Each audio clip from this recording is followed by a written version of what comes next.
হাতি যখন কাদায় পড়ে পিঁপড়েও তখন চাটি মারে। তো দেখো আজ আমি কি রান্না করে দেখাচ্ছি।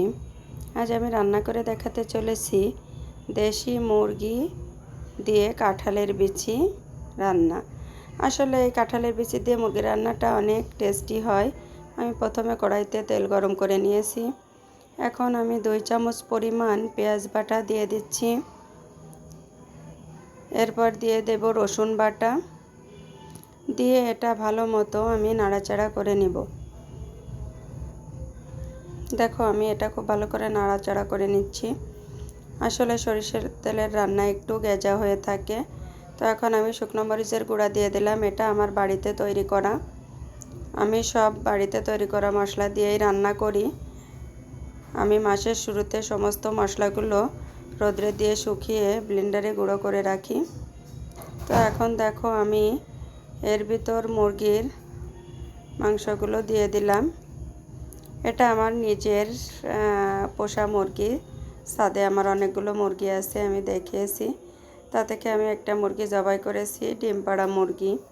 এটা দিয়ে কাঁঠালের বিচি মজাই লাগবে। এখন পরিমাণ মতো লবণ, হলুদ, ধনিয়া গুঁড়া, গরম মশলা গুঁড়া, জিরা গুঁড়া দিয়ে আমি ভালো মতো নাড়াচাড়া করে কষিয়ে নেব। আসলে রান্নার মজাই হচ্ছে কষানোটা।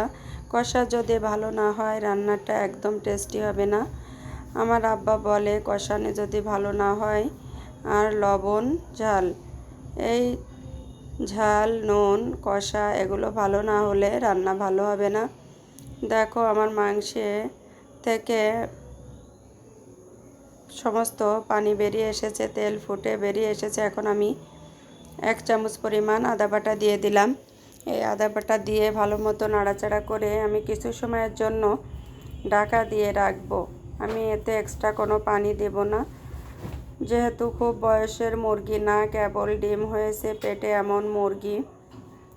এটা সেদ্ধ হতে বেশি সময় লাগবে না। এখন আমি কিছু সময়ের জন্য ঢাকা দিয়ে রাখবো, জাস্ট 2-3 মিনিটের জন্য। 2-3 মিনিট পরে আমি এটা ঢাকনাটা তুলে আবার ভালো মতো কষা কষা করে এভাবে যখন কালো হয়ে আসবে তখন আমি জলের পানি অ্যাড করে দেবো। আসলে জলে আমি সবসময় গরম পানি দিয়ে থাকি।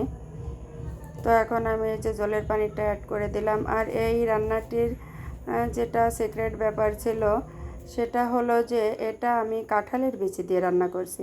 তো আপনারা হয়তো ভাবছেন যে কাঁঠালের বিচি দিয়ে রান্না করছি, বিচিটা কোথায় গেল? তো আমি কাঁঠালের বিচিগুলো আগে থেকেই ছিলে সেদ্ধ করে রেখে দিয়েছি।